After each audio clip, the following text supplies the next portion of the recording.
नमस्कार, बड़ी बहस छत्तीसगढ़ में आपका बहुत स्वागत है। मैं हूं आप सभी के साथ सृष्टि राय। छत्तीसगढ़ के जांजगीर चांपा की हॉकी ग्राउंड में कांग्रेस ने संविधान बचाव रैली का आयोजन किया। इस संविधान बचाव रैली में प्रदेश प्रभारी सचिन पायलट समेत कांग्रेस के कई दिग्गज नेता मौजूद रहे। सभी दिग्गजों ने एक एक करके अपने भाषण के जरिए बीजेपी को घेरते हुए नजर आए। सभा में मंच से पूर्व डिप्टी सीएम सिंहदेव ने कहा कि आए दिन बीजेपी संविधान के प्रावधान बदल रही, तो वही नेता प्रतिपक्ष चरणदास महंत ने कहा संविधान में भारतवर्ष समाहित है और सभी भारतवासी को समानता का अधिकार देता है, लेकिन बीजेपी की सरकार में सत्ता और जनता के बीच एक खाई बन गई है और ये खाई बढ़ती जा रही है। वह इस रैली को लेकर के बीजेपी ने कांग्रेस पर निशाना साधा। डिप्टी सीएम अरुण साव ने कहा कि देश के विभाजन की दोषी कांग्रेस पार्टी की है। ऐसे लोग भारत जोड़ो यात्रा निकालते हैं जो संविधान के साथ खिलवाड़ करने का काम करते आए हैं। कांग्रेस ने राजनीतिक स्वार्थ और सत्ता बचाने के लिए संविधान के साथ खिलवाड़ किया और अब संविधान बचाव यात्रा निकालते हैं। देश में जो भी काम हो रहा वो संविधान के अनुसार ही हो रहा। वहीं कांग्रेस के पूर्व मंत्री अमरजीत भगत ने कहा संविधान सभी जाति धर्म के लोगों के लिए बनाया गया है, इसमें सभी को समान अधिकार मिला है। आज संवैधानिक अधिकारों का पूरे देश में हरण हो रहा। इसी विषय पर कांग्रेस संविधान बचाव रैली निकाल रही है। आज हम इसी मुद्दे पर चर्चा करेंगे। हमारे साथ कुछ मेहमान जुड़ेंगे, लेकिन उससे पहले सियासी बयानबाजी सुनिए। पार्टी के यात्राओं का मतलब क्या होता है एक बार समझने की जरूरत है। जो कांग्रेस पार्टी देश के विभाजन की दोषी है वो भारत जोड़ो यात्रा निकालती है। जो कांग्रेस ने देश के संविधान के साथ लगातार खिलवाड़ किया अपने राजनीतिक स्वार्थों के लिए, पद बचाने के लिए, सत्ता बचाने के लिए बार बार संविधान के साथ खिलवाड़ किया, वो कांग्रेस पार्टी संविधान बचाओ यात्रा निकालती है। ये दुर्भाग्य की बात है। आज देश में जिस प्रकार से संविधान सम्मत काम हो रहा है, प्रधानमंत्री माननीय नरेंद्र मोदी जी के नेतृत्व में, और संविधान सर्वोपरि है और आज संविधान के अनुरूप देश की सरकार चल रही है। देश को चलाने के लिए संविधान की जो आवश्यकता महसूस की जाती है वो सबसे पहले स्थान पर है। संविधान सभी को बांध करके रखती है, उनके नीति निर्धारक तत्वों को भी उनको याद दिलाती है और उनके संवैधानिक अधिकारों का भी रक्षा करती है।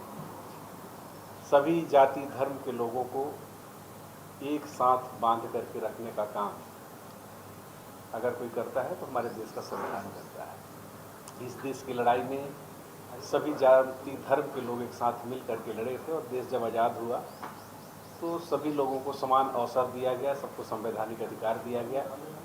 आज बहुत सारे ऐसे मौके में देखा जाता है कि संवैधानिक अधिकारों का हनन हो रहा है। ऐसे में संविधान को अक्षुण्ण रखना, उनकी जो शिष्टता है, उनकी जो विशिष्टता है, उसको संरक्षित रखना हम सब लोगों का नैतिक कर्तव्य है। तभी राष्ट्र मजबूत होगा, एक रहेगा। उसी को आज लोगों के बीच लेकर के कांग्रेस कार्यक्रम कर रही है। तो चलिए चर्चा की शुरुआत करते हैं और हमारे साथ मेहमान भी जुड़ चुके हैं। किरण बघेल बीजेपी की प्रवक्ता, शिल्पा देवांगन कांग्रेस की प्रवक्ता हमारे साथ जुड़ चुके हैं। बहुत स्वागत है आप दोनों का। किरण जी, आपका आरोप कर लेती हूँ सीधे। जिस तरीके से संविधान बचाव रैली कांग्रेस निकाल रही है, तमाम दिग्गज वहां पर नजर आए और कह रही है कि संविधान की धज्जियां उड़ाई जा रही है बीजेपी के शासनकाल में। किस तरीके से देखती हैं आप इस संविधान रैली को? और आपसे ये भी समझना चाहूंगी, चूंकि बीजेपी कह रही है कि संविधान बहुत सही तरीके से है, बहुत सेफ है बीजेपी के हाथों में, तो फिर कांग्रेस की तरफ से ये संविधान बचाव रैली क्यों निकाली जा रही है? क्या स्टंट यहां पर किया जा रहा है कांग्रेस की तरफ से? किरण जी।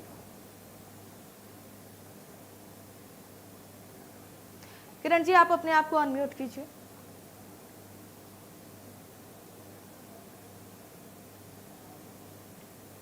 मुझे बहुत ही आश्चर्य हो रहा है कि वो पार्टी आरोप लगा रही है संविधान की छेड़छाड़ की या अपने आप को संविधान के रक्षक घोषणा करने की। बड़ी हास्यास्पद बात लगती है जिस पार्टी ने संविधान को एक बार नहीं बल्कि 100 से ज्यादा बार संविधान को छेड़ा, बदला अपने निज स्वार्थ के लिए। आप आपातकाल इमरजेंसी की बात कैसे भूल सकते हैं, जो भारत के इतिहास में काला अध्याय के रूप में जुड़ा है। अगर भारत की विभाजन की बात करें और कश्मीर और भारत में दो विधान, दो संविधान, दो निशान की बात करें, तो कहीं ना कहीं कांग्रेस ने जिसने 70 साल राज किया है भारत पर, और हर बार 100 से भी ज्यादा बार संविधान के साथ छेड़छाड़ की है, या तो सत्ता हथियाने के लिए या तो सत्ता गवाती हुई सत्ता को वापस रखने के लिए इन्होंने संविधान के साथ छेड़छाड़ किया है। और अब जब इनकी नैया डूबती नजर आ रही है, तो मुझे लगता है बचे हुए नेताओं के अस्तित्व को बचाने के लिए, ग्रांड ओल्ड पार्टी कांग्रेस के अस्तित्व को बचाने के लिए ये यात्रा निकाली जा रही है, संविधान बचाने की बात की जा रही है। मुझे तो लगता है अपने बची हुई पार्टी की इज्जत बचाने के लिए ये यात्रा जरूर निकाले, न कि संविधान के लिए। क्योंकि आप देख सकते हैं मात्र 14 से 15 बार संविधान को बदला गया, अमेंडमेंट लाया गया मोदी जी के सरकार के द्वारा, वो भी जनता के हित में, और भारत की सरकार की जनता के हित में ये अमेंडमेंट लाया गया है। जबकि जब कांग्रेस 70 साल के कांग्रेस के शासनकाल में देखे तो जब अमेंडमेंट लाए गए हैं तो कहीं ना कहीं निज स्वार्थ को पूरा करने के लिए। तो अब भारत की जनता बहुत समझदार है, वो देख रही है कि संविधान के साथ छेड़छाड़ किसने की, क्यों की, कितने बार की। जो मुझे लगता है जनता बहुत समझदार है, ये चाहे कितनी भी यात्राएं निकाल ले। इससे पहले इन्होंने न्याय यात्रा निकाली थी, भारत जोड़ो यात्रा निकाली थी, इन्होंने देखा है क्या खामियाजा हुआ उन पिछली यात्राओं को। तो मुझे लगता है ये यात्रा भी उसी की तरह समाप्त हो जाएगा, और भारत की जनता बहुत समझदार है। सृष्टि, ठीक है शिल्पा जी, आपका रुख कर लेती हूँ। इमरजेंसी आपको याद होगा, आपातकाल आपको याद होगा, ये वही पार्टी है, कांग्रेस पार्टी ही है जो संविधान बचाव रैली निकाल रही है, और इसी पार्टी के तहत संविधान की हत्या की गई थी।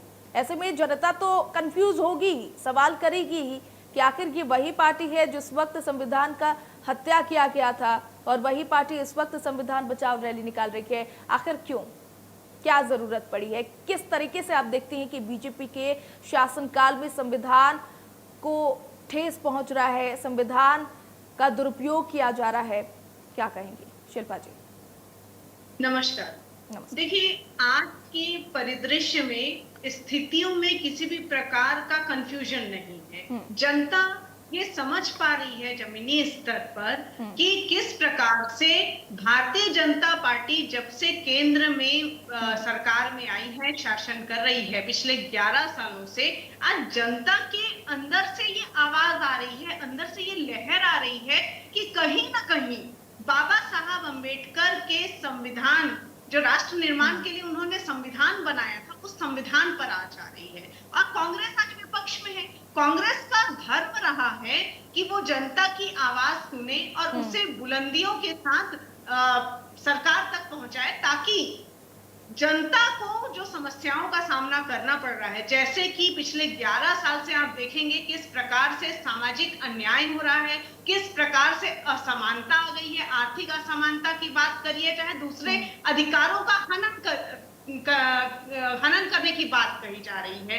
तो इस प्रकार से जनता के सामने जो समस्याएं आ रही है वो जनता झेल रही है, और इस आवाज को बुलंद करने के लिए कांग्रेस पार्टी ने संविधान बचाओ रैली का आयोजन किया है। इसमें कोई भी संदेहास्पद बात नहीं है, इसमें कोई भी शंका नहीं है कि संविधान आज खतरे में है। पहली बात। दूसरी बात, मेरी बहन बार बार कह रही है 70 साल से कांग्रेस ने शासन किया। निश्चित रूप से 70 सालों से कांग्रेस ने देश की सेवा की है।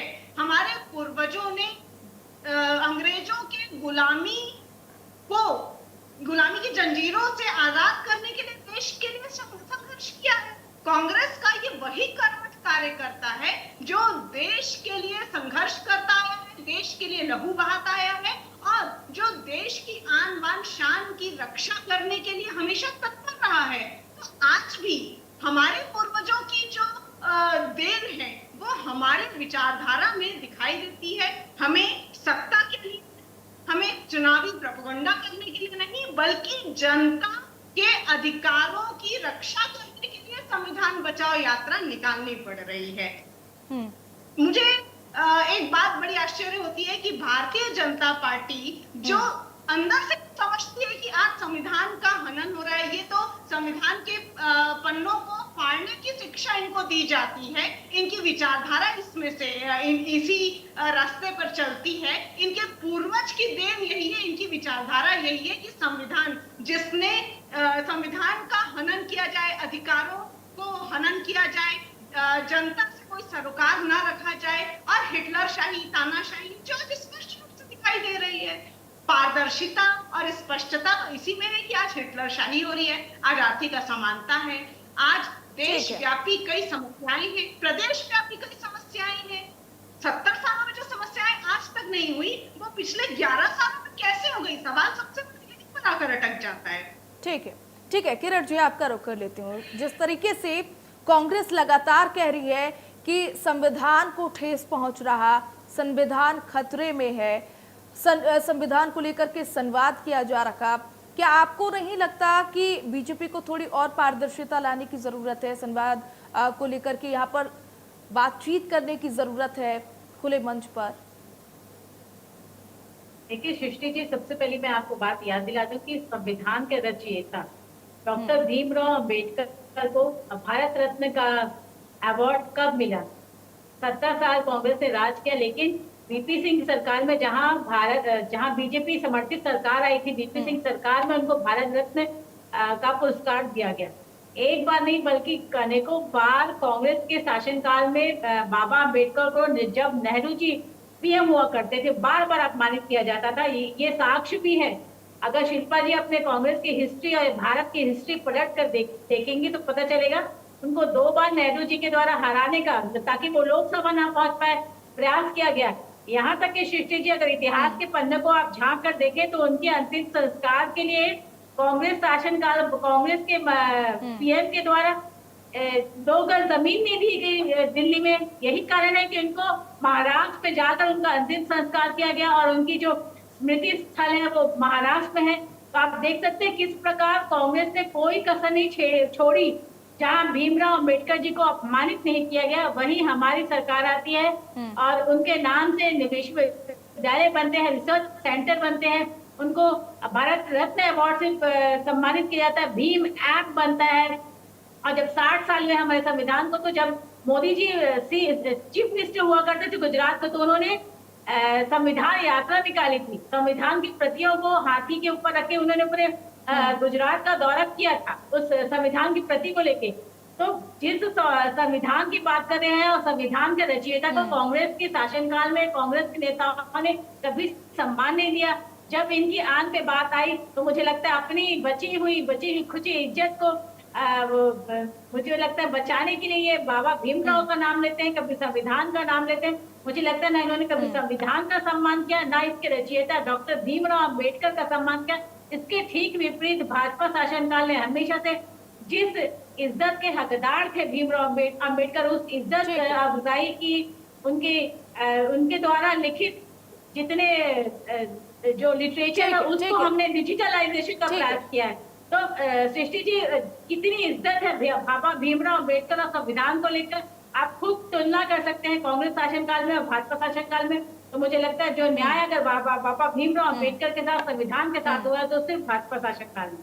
ठीक है शिल्पा जी, आपका रुख कर लेती हूँ। जिस तरीके से जांजगीर और चांपा में ये संविधान बचाओ रैली निकाला जा रहा है, आखिर जनता इसको दूसरे नजरिए से देख रही है। कांग्रेस बचाव रैली इसका नाम दिया जा रहा है, चूंकि जांजगीर का और चांपा का इतिहास अगर कांग्रेस का देखा जाए तो बेहद ही उतार चढ़ाव शेप वहां पर देखने को मिल रहा है।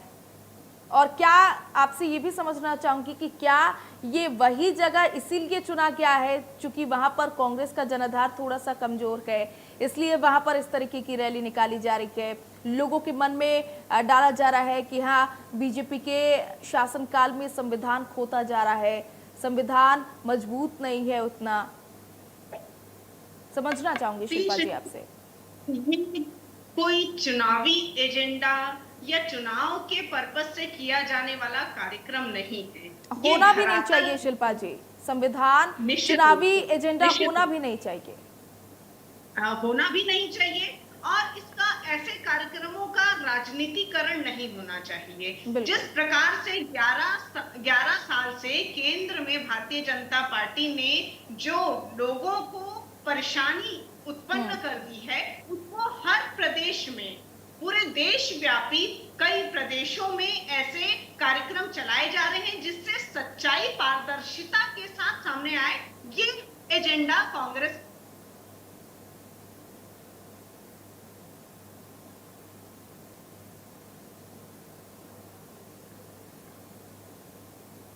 तैयार नहीं करती है। कांग्रेस सच्चाई बयान करने के लिए धरातल स्तर पर कार्य करती है, लोगों से समस्याएं जानती है और उसी का विश्लेषण करके अपने कार्यक्रमों को लाती है। हमारे जो नेता हैं राहुल गांधी जी, वो बार बार आगे की चीजों को आगाह कराने की कोशिश करते हैं। वो अपना जो विपक्ष के नेता है उनका धर्म निभाने की कोशिश करते हैं, जैसे कि उनके का सबसे बड़ा दायित्व है कि समस्याओं पर प्रकाश डालना और सरकार को उन समस्याओं से निजात, जनता को परेशानी न हो, ये बात बताने की वो बार बार कोशिश करते हैं। उदाहरण के साथ समझाऊंगी कि वो बार बार जिस प्रकार से कोरोना के पहले बताते आए थे, संकेत देते आए थे कि कोरोना से क्षति हो सकती है, परंतु उसके बाद भी सरकार की लेट लतीफी के कारण जनता को परेशानियों का सामना करना पड़ा। दूसरे बार जब काले कृषि कानून की बात आई, उन्होंने बार बार कहा, उसके बाद भी सरकार की हठ धर्मिता के कारण 700 लोगों की जान चली गई, किसान भाइयों की जान चली गई। बाद में क्या हुआ, सरकार को अपने जो कानून है वो वापस लेने पड़े। इसके बाद जाति जनगणना की बात राहुल गांधी जी कितने सालों से कह रहे हैं और आखिर में सरकार को इस बात को मानना ही पड़ा कि हाँ, भारत में जाति जनगणना की जरूरत है, आवश्यकता है, सेंसस की आवश्यकता है। और अभी जब कांग्रेस पार्टी, राहुल गांधी जी और वरिष्ठ नेता जब कह रहे हैं संविधान खतरे में है, तो मान चाहिए कि वाकई में संविधान खतरे में है। और इतिहास की बात करेंगे, कांग्रेस का इतिहास तो इतना शानदार इतिहास है। ये बात करते हैं ना कि आपातकाल की, आज क्या चल रहा है मुझे बताइए। आज अघोषित आपातकाल चल रहा है। उस समय जो भी परिस्थितियां रही होंगी, उस समय की जो कांग्रेस की नीति थी, घोषित आपातकाल थी, घोषणा करके आपातकाल लगाया गया था। परंतु आज तो परिस्थितियां, आज तो अघोषित आपातकाल चल रहा है। इसी से बचने के लिए हमारे देश के नागरिकों के हक और अधिकार आवश्यक है और इसी परिस्थिति को ध्यान में रखते हुए कांग्रेस ने ऐसे कार्यक्रम चलाए हैं, जानकारी देने की कोशिश की है, जन जन तक ये बात पहुंचाने की कोशिश की है। ठीक है शिल्पा जी, किरण जी का भी रुख कर लेते हो। किरण जी, शिल्पा जी कह रही हैं आपातकाल को आज के समय से जोड़ करके देख रही हैं, कह रही हैं कि आज का जो समय है वो अघोषित आपातकाल का है, अघोषित आपातकाल चल रहा है। कैसे देखती हैं, क्या जवाब देंगी किरण जी? सृष्टि जी, अगर आज आपका डिबेट टीवी पे लाइव प्रसारित हो रहा है तो मुझे नहीं लगता ये इमरजेंसी लागू हो रही है, या अगर कल हम न्यूज़पेपर पढ़ेंगे तो मुझे नहीं लगता ये इमरजेंसी काल की बात है। या अगर आप भी एफएम चालू करें शिल्पा जी और आपको गाने सुनाई देंगे तो मुझे नहीं लगता इमरजेंसी लागू की गई है। जबकि इसके ठीक विपरीत जब इमरजेंसी लागू की गई थी शिल्पा जी, तो ना न्यूज रेडियो को बंद कर दिया गया था। बिल्कुल किरण जी, शिल्पा जी को एक बात क्लियर कर दें कि अगर अघोषित इमरजेंसी की आप बात कर रही हैं, अगर इमरजेंसी लगा होता तो शायद आप यहाँ पर टीवी पर बैठी नहीं होती, ना ही मैं बैठी होती, ना ही किरण जी बैठी होती, और ये डिबेट तो होता ही नहीं, चाहे टॉपिक कुछ भी हो। इस प्रकार युवाओं को और शादीशुदा लोगों की नसबंदी कर दी गई थी तत्कालिक संजय गांधी जी के द्वारा। तो आपातकाल उस समय कहते थे जब लोगों को बोलने का अधिकार नहीं था और विपक्ष के नेताओं को ठूस कर जेल में भरा जाता था, और प्रेस की आजादी, जुडिशियरी की आजादी, सबकी आजादी छीन ली गई थी। और कहा तो इमरजेंसी की तुलना हम करें तो बहुत ही रेडिकुलस बात होगी।